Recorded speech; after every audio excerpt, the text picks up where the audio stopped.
Hola, buenas tardes. Hoy en esta semana que conmemoramos el cáncer de mama, me pareció muy importante hacer una entrevista para abordar el tema de cáncer de mama en los hombres.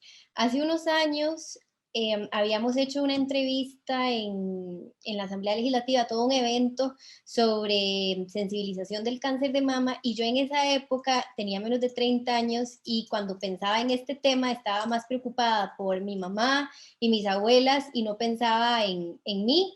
Y en ese evento hubo una muchacha, de hecho, que era más joven que yo, que habló de su experiencia con el cáncer de mama. Entonces, con haber escuchado esa historia, fue como la primera vez que me di cuenta, por más que lo había leído en los libros, que también tenía algo que ver conmigo.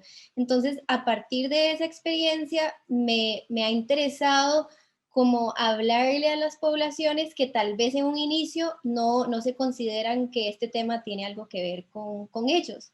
En el caso del cáncer de mama, si bien es cierto, la mayor cantidad de personas que lo sufren son mujeres y está dentro de los tipos de cáncer con mayor incidencia entre nosotras, hay un grupo de varones que también se ve afectado por este cáncer. De hecho, las estadísticas señalan que de alrededor de 100 casos diagnosticados, uno es de varones. Entonces es súper importante también compartir estas historias para sensibilizar a los demás varones, pero también para que no cometamos el error que tal vez yo había cometido al inicio de pensar que era solo para mujeres mayores de 40.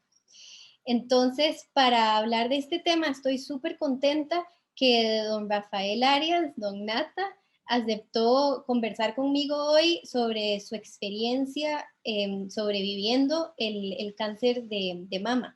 Don Nata es exdiputado y además es miembro del directorio político del Partido Liberación Nacional, que es el máximo órgano del partido.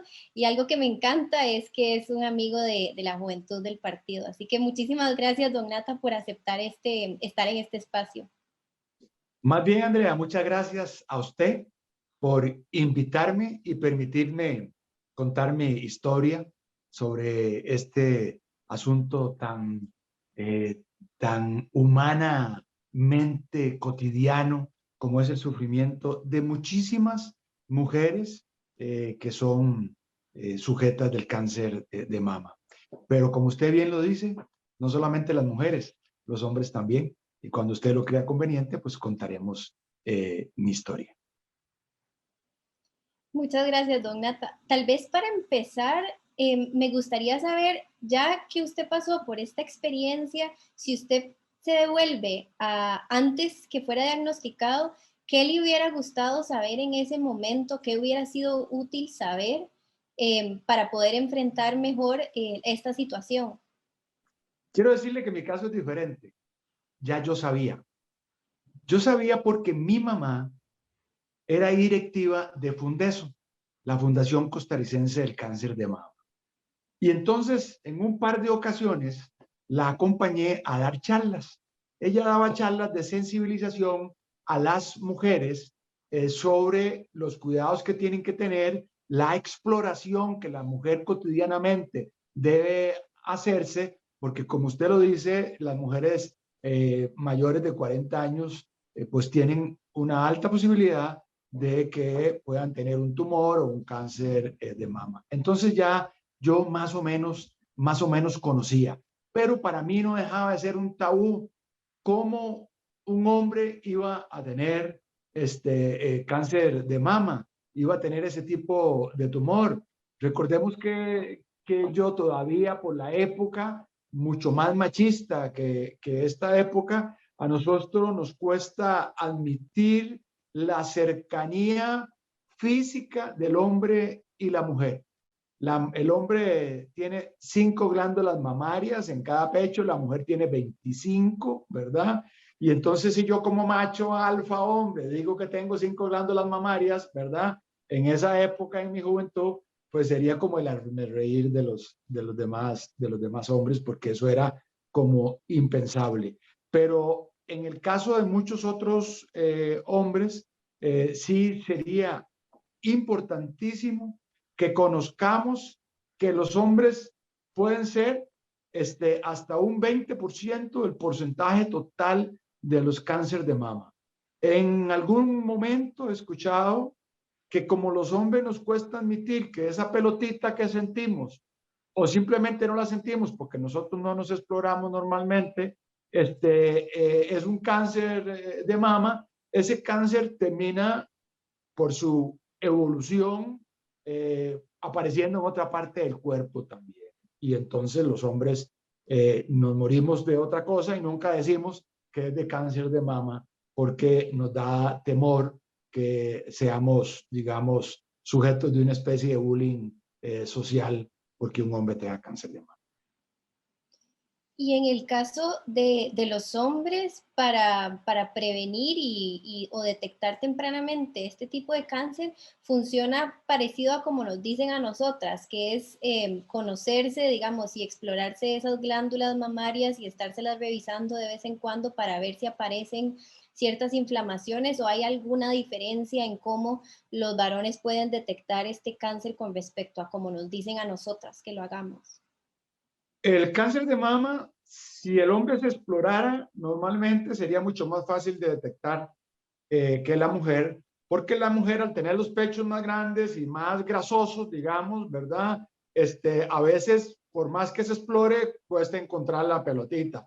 El hombre tiene las glándulas mamarias más a flor de piel, más pegadas a las costillas, y entonces si hay alguna pelotita se la puede encontrar fácilmente. Lo que pasa es que a nosotros nos han educado para que los hombres no solo tengamos la prevención, sino estar atentos a otro tipo de cáncer, ¿verdad? El cáncer de los hombres, porque nos han enseñado que hay un cáncer que es el de próstata, que es de los hombres, y hay un cáncer que es el de las mujeres, que es el de las glándulas mamarias. Y eso no es así, ¿verdad? Las mujeres ciertamente nunca van a padecer de cáncer de próstata, eso sí está garantizado. Pero los hombres sí podemos ser sujetos de cáncer de mama. Y le voy a contar algo. La Fundación Costarricense contra el Cáncer de Mama es una fundación que ya tiene muchos años. Nació alrededor de varias señoras que habían padecido la enfermedad y resulta que ellas se organizaron y el primer paciente que tuvieron fue un hombre de 37 años. Y aquí quiero decirle algo. Usted me hablaba de las mujeres mayores de 40 años. Los hombres tenemos que tener cuidado desde antes con el tema del cáncer de mama. Porque este zapatero era un zapatero de 37 años que llegó donde ellas a pedir ayuda porque sentía una molestia y alguien le había dicho que podía ser cáncer de mama. Y le pasó a los 37 años. Yo tenía 38 años. Y entonces me parece que los hombres somos sujetos de este tipo de tumor antes que las mujeres. Y ahí tenemos que tener muchísimo cuidado. Yo agradezco a Dios que mi mamá era una experta en este tema y que yo sentí la pelota, fui donde mi mamá, le conté y ella inmediatamente agarró la cartera y el pañuelito que usaba y me trajo para San José,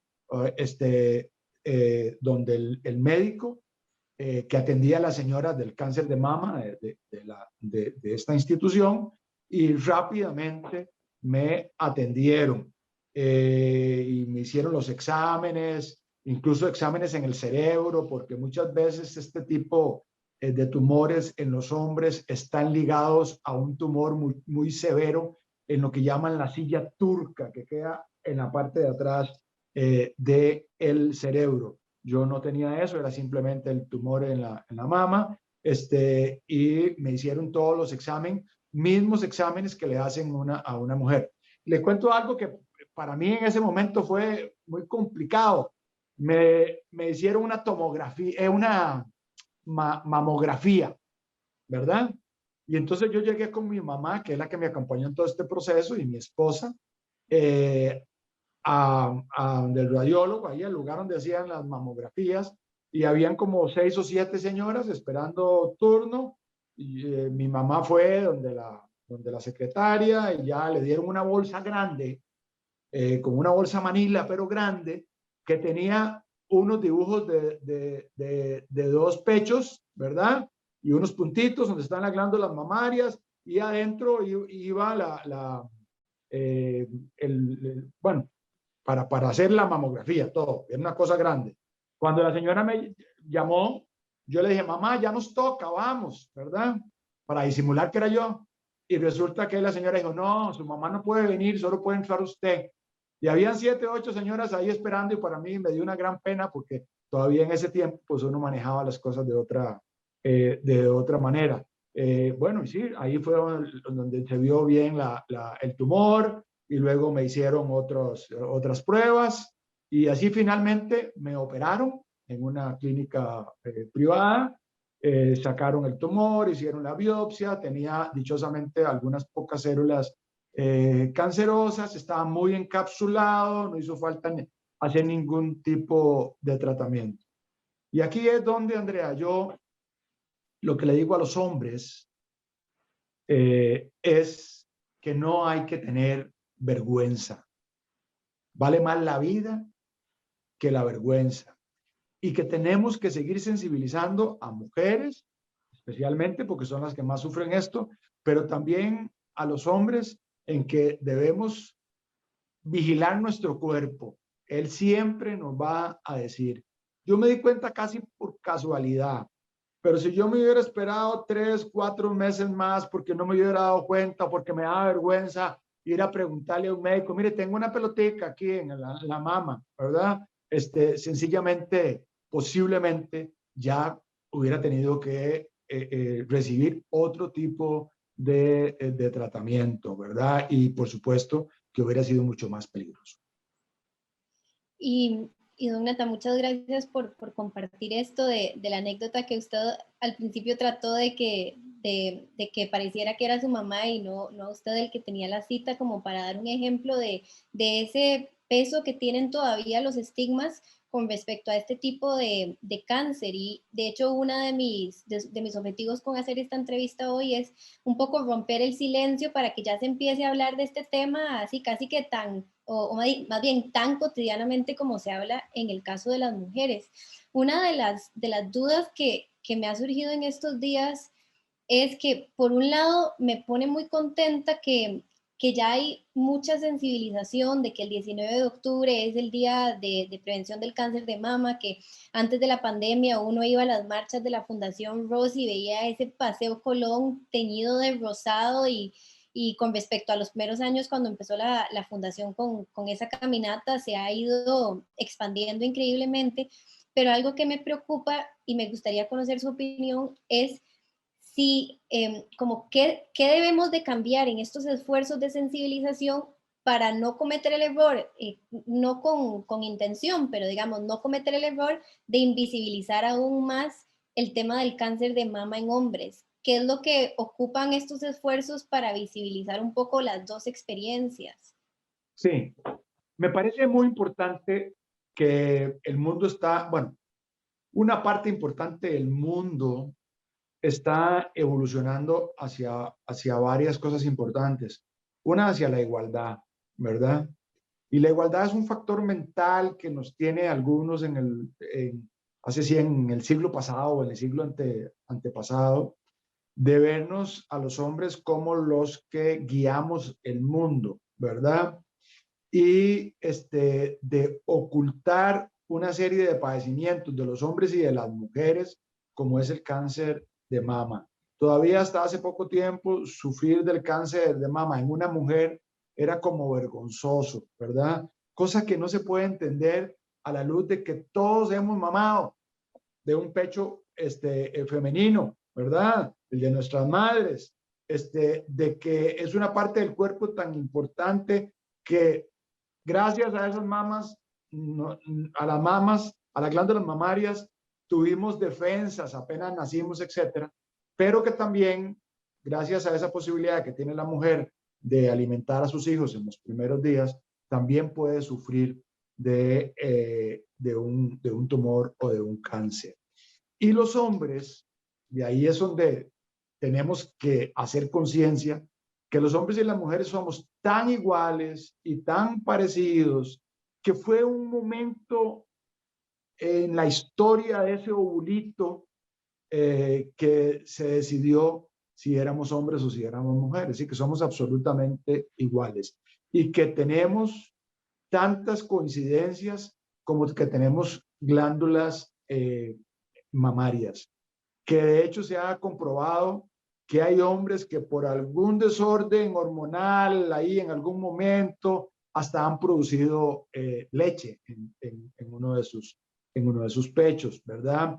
Y que entonces tenemos que perder la vergüenza porque es parte de ser humano que tengamos glándulas mamarias y que esa bendición de tener glándulas mamarias se nos puede convertir en también en una especie de maldición en el sentido que nos puede dar un cáncer o nos puede dar un tumor. Y que no tengamos ninguna vergüenza. Y no solo con el cáncer de mama, porque a los hombres los afectan otros cánceres muy específicos. Padecemos con mayor intensidad del cáncer gástrico, posiblemente por las malas costumbres que tenemos de ingerir más café, porque somos más tomadores de café, más licor, etcétera. Y bueno, el estómago pues es un cuero ahí fuerte, pero también se resiente y produce cáncer por estas cosas. Igual que la próstata, ¿verdad? Hay factores que inciden para que el cáncer de próstata venga antes de lo que debería venir en los hombres, pero además tenemos ya no solo que prevenir estos tipos de cáncer, sino que tenemos que descubrirlos a tiempo. Y entonces los hombres, así como anualmente a partir de los 40 nos hacemos el examen o los exámenes, tanto químicos como físicos para el cáncer de próstata, también tenemos que tener el cuidado y perder la vergüenza de hacernos los exámenes, por lo menos de palparnos si tenemos alguna pelota en un pecho o en cualquier otra parte del cuerpo, ¿verdad? Porque eso nos puede hacer vivir mucho más tiempo y además tener mejor calidad de vida. Creo que en estas conmemoraciones, en el mes del cáncer de mama, hay que también dejar claro a los hombres que también pueden padecer de tumores en los pechos, de cáncer de mama, y que eso no es ninguna vergüenza, simplemente es una condición que a veces se da. Y como lo dije antes, el primer hombre en Costa Rica que se le detectó cáncer de mama fue un zapatero de San José de 37 años. Sí, y ahora que usted hablaba del tema de igualdad, don Nata, me surgió la pregunta de, porque usted mencionaba que a los hombres se les ha visto como los que eh, definen muchas cosas y llevan el liderazgo de muchos temas, pero, y como de forma errada me parece, pero que las mujeres son las que hay que proteger y eso, pero no se trata de eso, se trata de cómo nos apoyamos entre hombres y mujeres. En este caso, cómo podemos apoyar las mujeres a nuestras parejas para prevenir el cáncer de mama o en caso de que desarrollen cáncer de mama para apoyarlos durante el proceso. ¿Qué le ayudó a usted? Ya nos mencionó que usted tenía el apoyo de su mamá y de su esposa, pero ¿qué más le ayudó para vivir el proceso? Bueno, a ver, primero, me parece que yo tuve en ese momento la tranquilidad y además la aceptación. En el momento en que yo sentí una pelota, yo dije, aquí algo está pasando, ¿verdad? Y busqué ayuda. Bueno, yo tenía la ayuda muy cerca, ¿verdad? En mi mamá que sabía de ese tema. Con mi esposa, más de una vez, porque las mujeres viven con eso, preocupadas porque por si tienen, más de una vez me ha dicho, mira, fíjate aquí, tocame aquí para ver si lo que estoy sintiendo yo X o Y, Z, ¿verdad? Y yo lo hago, ¿verdad? Como esposo. Hay unos esposos que dicen, no, no, yo eso no me meto, a ver usted, y a ver usted cómo hace, o quién le ayuda, o vayan del médico. Yo creo que tenemos que apoyarnos en todo sentido. Primero, las mujeres que están más conscientes del tema del cáncer de mama deberían auscultar a sus esposos en los pechos. Eso es muy fácil. Eso es muy sencillo porque es más fácil encontrar en un pecho de un hombre una pelota, porque los hombres casi no tenemos pecho, que en una mujer, ¿verdad? Donde la pelotita se puede esconder con mayor facilidad. Yo creo que aprovechando las actividades del mes de octubre, podríamos tratar de hacer conciencia en las mujeres de que sensibilicen a sus esposos, de que cualquier cosa que sientan, se lo cuenten, ¿verdad? El hombre tiende a guardarse mucho cuando tiene algún síntoma de cualquier cosa porque cree que es muy gallo y que eso va a pasar, ¿verdad? Y hay cosas que no pasan, sino que se agravan. Entonces, a la vez que sensibilice a las mujeres para que se preocupe por su propia salud y por el cáncer de mama, es importante que tal vez ellas se preocupen por sus maridos. Y creo que, no sé si el Ministerio de Salud o la Caja deberían hacer una campaña también para que los hombres se preocupen más por la salud de su esposa. Hace un tiempo nos reunimos con unos amigos y empezamos a hablar de estos asuntos. Y yo les preguntaba, ¿hace cuánto no le preguntas a tu esposa si ya fue al médico a hacerse los exámenes anuales que normalmente las mujeres se hacen? Y muchos decían, yo eso nunca lo he hecho, ¿verdad? O sea, no hay una preocupación por su pareja para que vayan del médico, y hay parejas que no sienten el apoyo de su esposo, de quien sea, y entonces no van donde el médico y luego vienen los problemas, porque a partir de los 40 años nosotros, los seres humanos, ya empezamos un proceso de desgaste en todo sentido, ¿verdad? Y es importante que le demos seguimiento a este desgaste. Algunos hombres no se hacen los exámenes de próstata, ni de estómago, ni las gastroscopías, ni nada, hasta después de los 60 años, que ya empiezan a padecer de otras cosas y tienes que ir donde el médico y el médico les hace preguntas si han hecho exámenes de esto y del otro y dicen que no.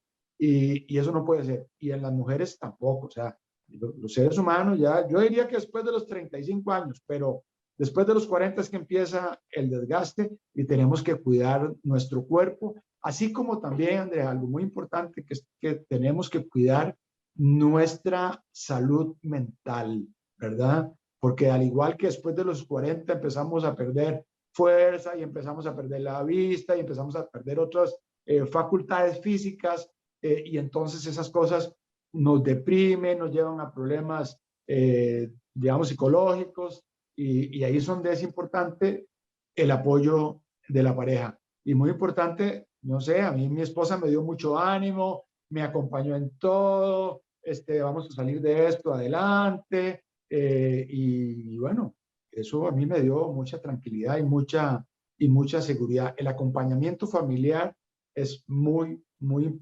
relevante en estos casos de enfermedades y especialmente cuando es cáncer. Bueno, ustedes lo vivieron en su familia. Cuando uno le dice, mire, su mamá o su papá tienen cáncer, uno siente que el mundo, ¿verdad?, se le cae a pedazos. Y es importante ese apoyo del núcleo más cercano, que es la familia, para salir adelante. Dichosamente, la ciencia actualmente, si encontramos a tiempo algún problema, la ciencia nos saca adelante, ¿verdad? Pero a veces no estamos a tiempo porque nos descuidamos.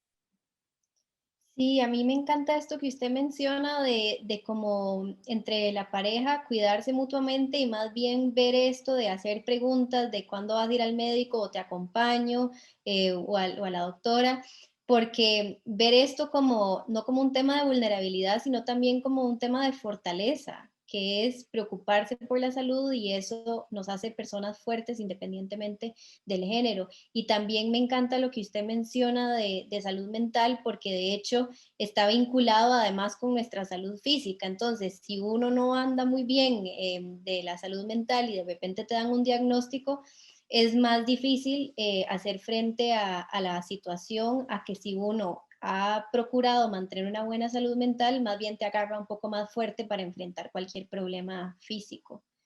Así es, ciertamente. Es muy importante que seamos felices. Eso es la búsqueda, la felicidad nunca la vamos a encontrar plenamente. ¿Por qué? Porque siempre alguien se nos enferma, alguien se nos muere, perdemos un negocio, o sea, que como permanentemente feliz no, pero mientras que estemos buscando esa felicidad, vamos a ser personas realizadas, vamos a ser personas completas y vamos a ser personas saludables, como usted dice, de la mente fluye lo positivo hacia el cuerpo y somos más resilientes y tenemos esa potencia de salir de cualquier problema físico que se nos presente. Así es. Y hablamos mucho del apoyo de la pareja, de la familia nuclear e inmediata, pero también en esto, si alguien está soltero o soltera, igual puede tener el apoyo de los familiares, de los vecinos, de los amigos, no necesariamente como un tema solo de la pareja también. Hace años se hablaba mucho de la medicina preventiva, ¿verdad? Y tal vez ya ahora hay otros conceptos, pero creo que no debemos olvidar que nosotros, los seres humanos, tenemos una historia genética, ¿verdad? Además del medio ambiente, lo más importante es la historia genética. Y entonces, como no todos nos podemos hacer el examen genético para ver si tenemos predisposición para una u otra cosa, es importante hacer una evaluación. Todavía cuando los tíos y los abuelos están vivos, especialmente decirles, bueno, mire, ¿de qué padeció mi bisabuela? ¿Qué problemas tenía? ¿Tenía bocio? ¿O era ronca? ¿O era renca? No sé, tenía problemas estomacales, porque todo eso salta algunas generaciones, pero siempre aparece. Y entonces nos da una luz de en qué especialmente tenemos que cuidarnos. Si hemos tenido unos tíos, unas tías que han tenido problemas de absorción de calcio en los huesos y se han quebrado eventualmente la cadera, pues ahí tenemos que cuidarnos. Si el tío tal o la tía tal o la abuela tal tuvo problemas de azúcar en sangre, pues ahí hay que a cierta edad empezar a hacerse los exámenes. La presión alta, tan de moda ahora por el tema del COVID, ¿verdad? Y a veces no hacemos caso a estos llamados que nos hacen nuestros antepasados, nuestros tíos, nuestras tías, nuestros abuelos. Ahí estaría la clave de lo más importante para prever enfermedades, especialmente en el tema del cáncer, ¿verdad? Porque normalmente hay factores medioambientales, pero muchos son factores genéticos, predisposiciones que tiene nuestro cuerpo porque han sido, digamos, heredadas. Y ahí hay que cuidarse, ¿verdad? Y lo otro es que siempre tenemos que ser seres humanos comprometidos con los demás, porque si nos comprometemos con los demás, con la solidaridad, luego esa solidaridad va a ser para nosotros, se nos va a devolver. Yo la viví en carne propia, el tema de la solidaridad con el COVID, ¿verdad? A mí me dio COVID cuando empezó a dar el COVID, unos meses después me dio COVID y yo sentí tanta solidaridad y entonces luego más bien se me convirtió a veces en tristeza porque había gente que no tenía núcleo familiar cercano, que no tenía vecinos amigos, que no tenía, y ahí vivían en soledad y en tristeza esa enfermedad que, como todos sabemos, puede llegar a ser mortal. Y creo que en las demás facetas de la vida, especialmente en los temas de salud, tenemos que tener, ojalá, un núcleo familiar muy fuerte, muy cercano, muy comprometido, pero sino también un grupo de amigos, de vecinos, de colegas, con los que nosotros practiquemos la solidaridad para que llegado el momento ellos la practiquen con nosotros. Porque nada peor que vivir una situación de salud en soledad. Eso es muy triste. Así es, don Nata, por eso más bien yo le agradezco muchísimo de que usted haya aceptado hacer la entrevista de hoy, porque es precisamente lo que usted menciona, usted siendo solidario, de compartir sus vivencias, siendo generoso en querer compartirlas para tal vez un montón de hombres que no consideren que son vulnerables. De hecho, uno de los chicos que nos ayuda ahora en esto de la política, me comentó que hasta que hablamos de que íbamos a hacer esta entrevista, no le había pasado por la mente que este tema también tenía que ver con él y no con su mamá, su abuela, sino también con él. Entonces, le agradezco muchísimo el haber compartido su conocimiento y sobre todo sus vivencias y de forma tan transparente, porque me parece que muchas de las personas, tanto mujeres como hombres que van a escucharlo, van a aprender en primera instancia, pero sobre todo también esto ayuda a generar empatía a este tipo de situaciones. Sí, yo creo que es una responsabilidad de todos los seres humanos compartir nuestras experiencias, contarlas, y aconsejar a quienes sea necesario, porque esto no es un juego, es la vida, ¿verdad? Y nada más importante que la vida. Y estoy para servirle, Andrea, siempre. Me parece que su misión es muy importante. Yo apenas la conozco a usted porque es hija de un querido amigo de mi generación de estudios en la UCR, ¿verdad? Y su mamá también, pero ahora la estoy conociendo como compañera en el directorio, y es un extraordinario ser humano. Siga por ahí, Andrea. Va por el camino correcto. Muchas gracias, don Nata, y de verdad muchas gracias por compartir con nosotros hoy. A la orden siempre. Dios la bendiga. Igualmente.